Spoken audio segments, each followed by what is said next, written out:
You think you can beat me in soybeans? Forget about it. We do have 2 tropical storms or hurricanes coming in the Gulf. May get a lot of wind, a lot of rain, so who knows what's going to happen. You know, I'm a 6th generation farmer. Can I keep expanding? What can I do? What am I not doing right? I'm confirmed 6th generation farmer.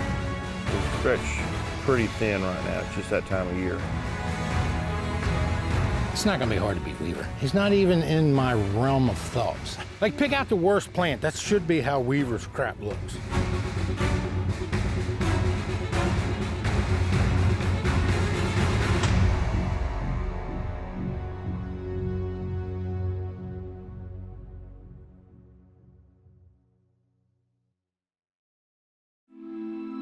So right now we're only 45, 50 days in.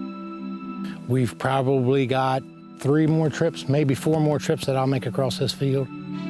But at the end of the day, we're gonna see where it takes us to. We got a good crop planted. We had a lot of moisture in the soil. We ended up getting the stand that I was after. We'll go out here and we'll look.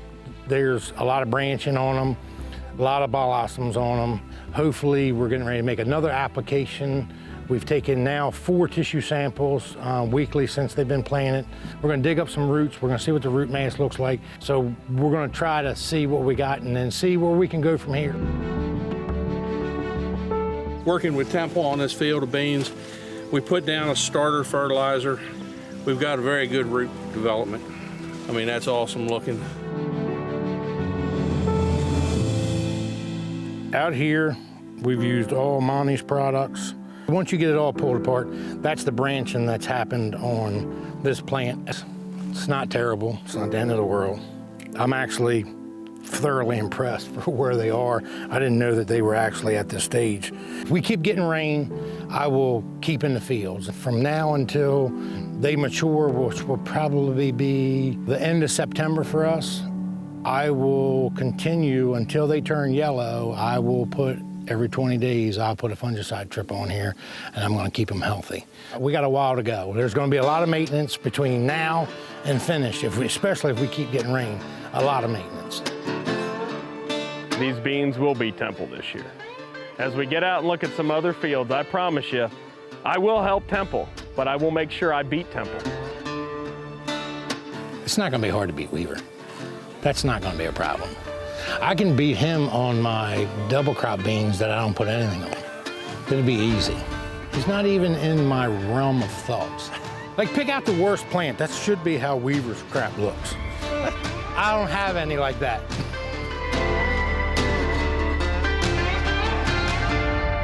So we're in Y Mills, Maryland. We're on another farm that I've got. We're just spot checking some fields, running around. Trying to do a little scouting. This field here has had fungicide on it 3 times so far. Pre-Axor has been on it. We're not really low in anything, but now's the time that maybe there's a product that we can use to add a little test weight. So that's kind of where we're at. If I can add test weight, maybe I can kind of finish this yield off.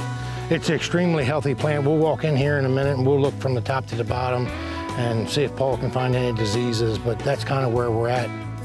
We choose hybrids on every farm, on every acre, every field that we go on. We, especially on dry land, irrigated we treat a little different, but on our dry land farms, we pick a racehorse variety and we pick a workhorse variety, and we run them on all of our dry land fields, and it's helped us create better averages overall, regardless of the year. If you have a bad year, the workhorse gets you through. If you have a good year, the workhorse obviously it's not gonna out yield the racehorse, but that's when the racehorse takes over.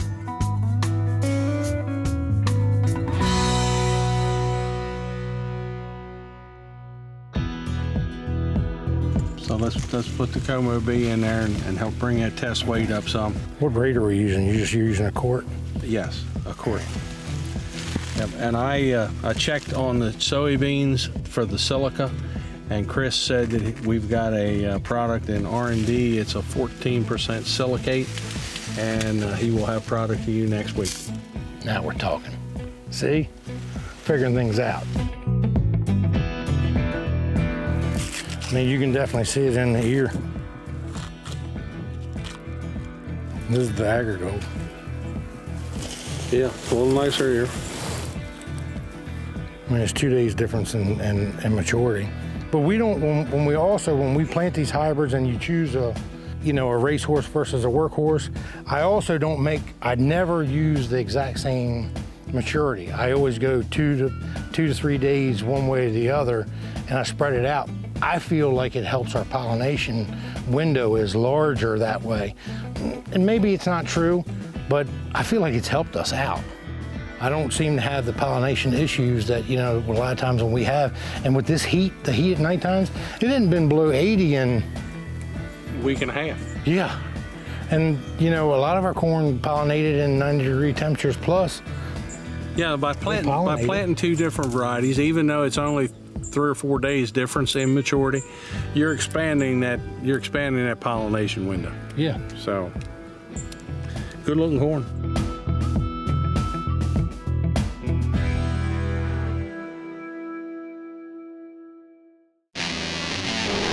One of the better products that we've seen come out here lately is Veltima from BASF. The thing I like about this is how long it's going to last in that plant. It can give me a longer window to make that decision. I'm really loving it. Veltima has the longest residual of any product out there. Let's control something that we're able to control this year. Veltima reduces stress in the plant, reduces the temperature. Happy corn makes more grain.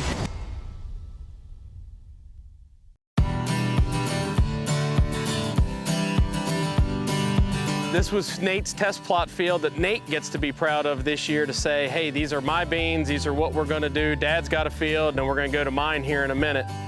Right now, we're gonna go in here, we're gonna look at Nate's contest beans, see what he thinks and how they're looking and how they're progressing. But I know Nate's done a really good job of throwing the kitchen sink at it this year. So let's go in here and let's see how Nate's gonna look for the end of this year. We've been really, really dry.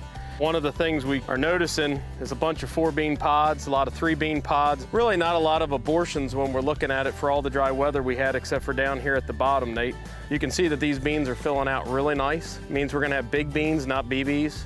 I'm really looking forward to having Nate go against Tom and I and Dad this year, but I don't think he's gonna beat us. What are you seeing, Nate? Well, like you said, there's definitely a lot of 4-beans. Last time we were out here, we had 3 of them in a row. I mean, for as much dry weather as we had, there's just those low-end abortions, that's about it. But I mean, a little bit of insect damage, we took care of that when we flew them. That's a heck of a plant sitting right next to you there. And for beans that come up to your chest, normally you think they spend a lot of time growing, not so much time making a bean, but these did pretty daggone well. I'm not really worried when beans wallow into each other. They keep standing up. The only thing that would really lay this field of beans flat right now would be a hurricane. We have 2 coming, but right now I will take the rain.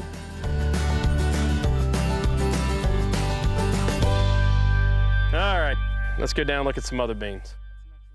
I haven't seen any 5-bean pods yet, but yeah, I've never found one. So if they're out here, we're gonna certainly try to find it, but we're not gonna pick any more 4-bean pods or we just cost ourselves 100 bushel.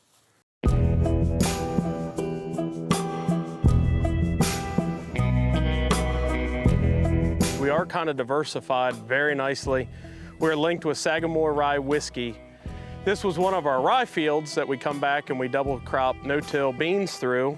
There's no pods on them yet, but you can start to see that there's a lot of blossoms coming on these beans. You're seeing a lot of unevenness and inconsistency out here because of the fact we've been in dry weather. But for us, we got it tied in with Sagamore to make rye whiskey. There's several guys going corn for them, myself and another guy in next county down. We're supplying them with their rye that they need to make Sagamore Rye Whiskey with Maryland grown crops. So one of the benefits to us is we're able to come back out, no-till beans behind it.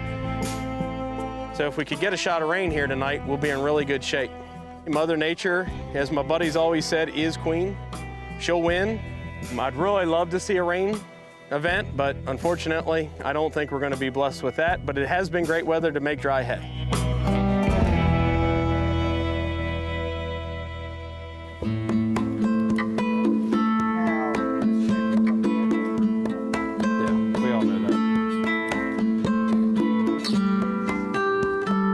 big limiting factor this year is just rainfall.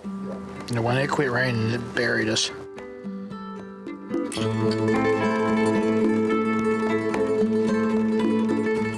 Man, I will take rain in any form, any way, any possible shape we could right now.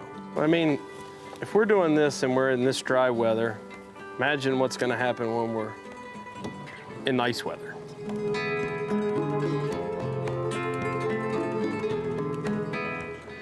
We have 47 two-bean pods here. We've got 200 three-bean pods here, 15 four-bean pods here for a total of 318 pods, 754 beans. One plant.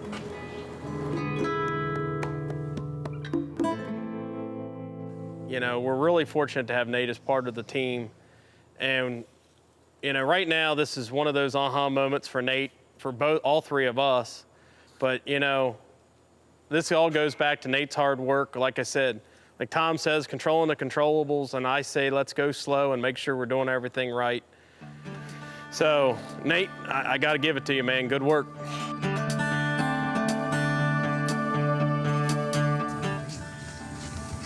Oh my God. Stop it. Huh? It's a 5-bean pod. No, it is. Is it? Stop it. It ain't. I looked at it and tell me it's too long. 3, 4, 5. There's 2 Wow, let me see it.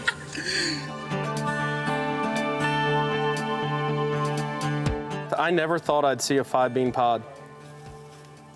That's my first 5-bean pod. We just hit a 5-bean pod and I'm thrilled. I'm jacked up today. It's not often around here I'm a happy guy, and today I'm really, really happy. I mean, a 5-bean pod, that's something we haven't done before, and I'm glad you were here, Seth, while we filmed one 5-bean pod. I'm still happy. This is me smiling and happy. You don't see it very often. No, Have you ever heard of the tooth fairy? The bean fairy's coming tonight, boys. Good God, I never thought I'd see a 5-bean pod in my lifetime. That plant had 100 cores on it. Yeah. Just imagine what we're gonna do next year now. Revitec is a brand new product from BASF. We're really excited for that. Revitec is going to be able to help growers stretch yields more than they have in the past. The number one name of the game should be reducing stress. You reduce stress, you increase yield. I'm excited about Revitec. We use it on every acre. We're looking at upwards of 60 days control. It's gonna take great farmers and just propel them so much further than we've ever been before.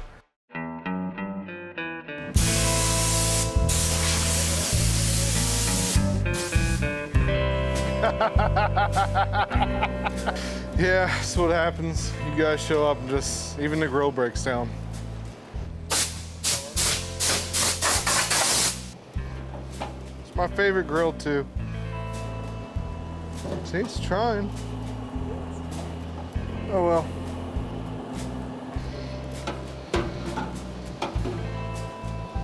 I'll tear it apart tomorrow.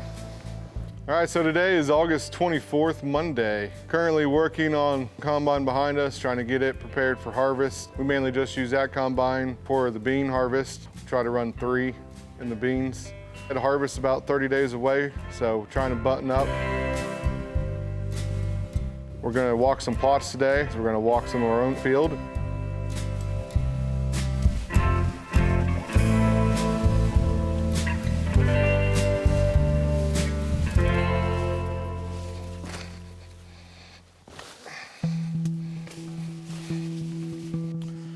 Here's the beans from the intercropping. Some 4 pods are just way behind. Once again, with great Mother Nature, planted June 3rd. So the beans are just way behind. They're trying.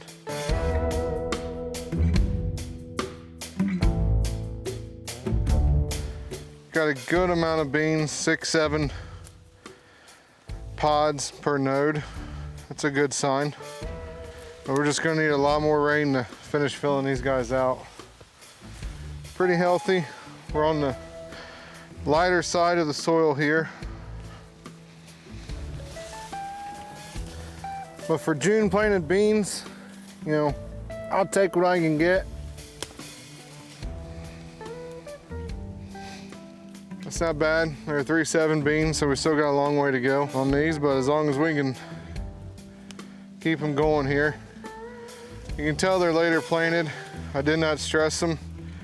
Tell the spacing between the nodes here on the internodes. You really want to see on beans a little bit shorter than that, where they're just stacked upon each other. And this one being June 3rd planted, it just does not have that sign of that whatsoever. They're even all the way through, so we did the best we could. The node spacing is pretty darn even. Some branching. This is a big bushy hybrid. This bean's been fed its entire life. It's had a lot of nitrogen because of the intercropping corn. So this is not what I typically like to do on my bean program. This is a different approach, but we're more after the corn yield on this, and whatever the beans get, they get. So it's going interesting. It's been fun watching this all year long because it has looked pretty good all year long. We'll see what happens.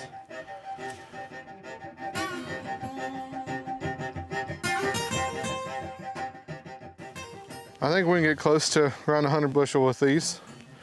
When we first did this, goal was to have 300 plus bushel corn and 100 plus bushel beans. I feel pretty confident that the 300 bushel corn will be achieved easily. The beans, it's just been a rough year here for us for beans. They've gone through a bunch of different weather changes, just trying to keep them clean, insect pressure free. Last winter, we did not have a winter at all. Very, very warm. We didn't have a winter kill of hardly any insects, so trying to keep these darn beans clean has been fun. The height of them, trying to keep control of. I wouldn't want a bean much taller than this. I'd actually prefer it maybe a little bit shorter, stacked more. But from all the research that we've done, we've learned that stunning beans late into May, early June is a no-no. We've lost too much yield on that. So we missed a window to really attack these beans how we normally would. So we've just been limping along through the season with them, feeding the crap out of them. And they love it too much, and when beans love life too much, they get lazy on you.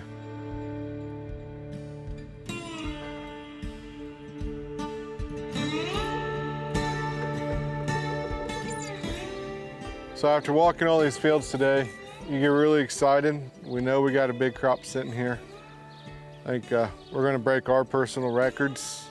So many different things that we're waiting on that still have to go right for us.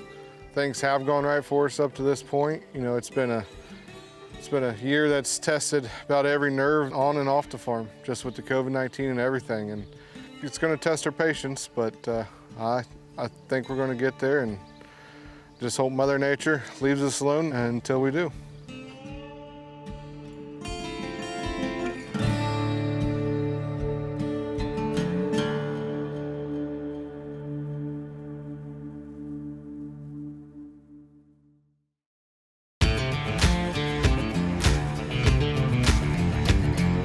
Monty's, I got together with them. We've got a pop-up blend, and there's some special stuff in it, and I made it specifically for this. With Monty's, we have trusted advisors, and we get that relationship. Working with Temple on this field of beans, we've got a very good root development. I mean, that's awesome looking. Monty's carbon, I wouldn't farm if I couldn't use that.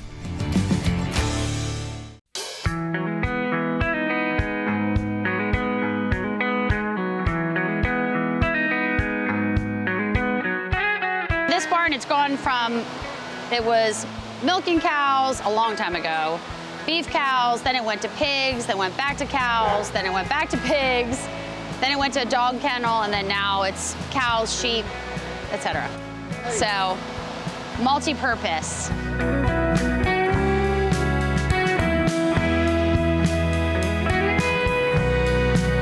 They all have different personalities, which is cool.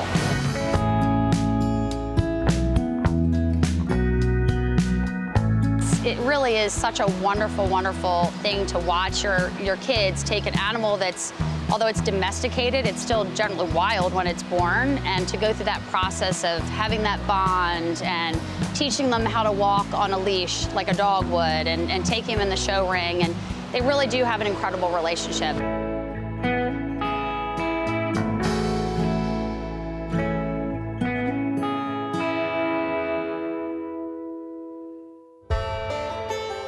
guy told me one time, said, the average farmer in his lifetime gets to grow 47 crops, no more than 47 crops in his lifetime, on his own 47 crops.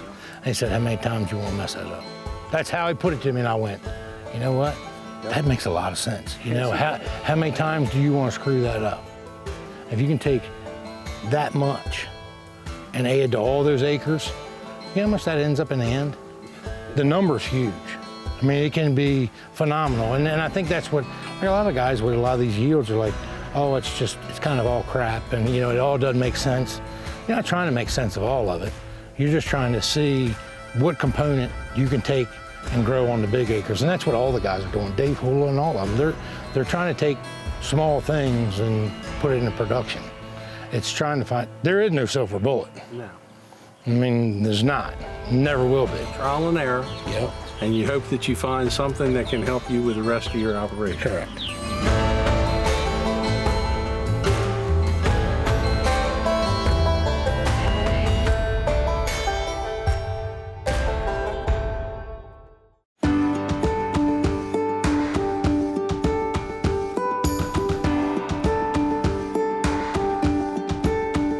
With the Corn Warrior Podfather crew here, we actually turned it around to be a good day. Nate Behringer's with me. Nate's part of our team. We found a 5-bean pod, 650. 650 pods, one plant. And how many 4-bean pods do we have? 118. I haven't been doing this as long as Chris has, but you know, for me, it's just a tremendous experience. It's the first time I've ever seen one. You know, I've heard of them, I've seen pictures online, but to hold one in your hands in real life, that's a truly unique experience, and I'm blessed to have it here with the Weavers. And for somebody who's just coming up in this business, that, you know, getting to learn from these guys and see something like that, that's a once-in-a-lifetime opportunity. Pretty miraculous all in all for almost no rain, you know, looking at pod abortions and everything we had, I just can't believe it. A lot of our attention goes into our teamwork, our attention to detail. Everything that we're doing, it's really paying. And as a team, we make the decisions as a team. We talk out our plans. And I'm gonna tell you, it's a game changer. And we're pretty excited today after hearing all that. But we couldn't have done it without Nate and getting us off to a good start.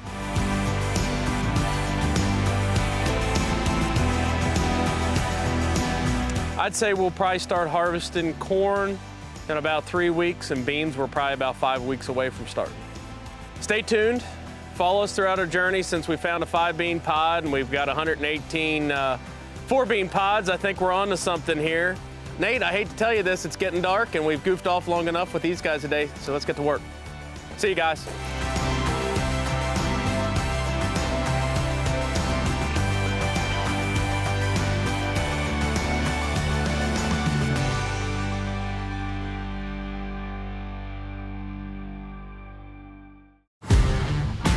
Revitec is a brand new product from BASF. We're really excited for that. Revitec is going to be able to help growers stretch yields more than they have in the past. The number one name of the game should be reducing stress. You reduce stress, you increase yield. I'm excited about Revitec. We use it on every acre. We're looking at upwards of 60 days control. It's going to take great farmers and just propel them so much further than we've ever been before.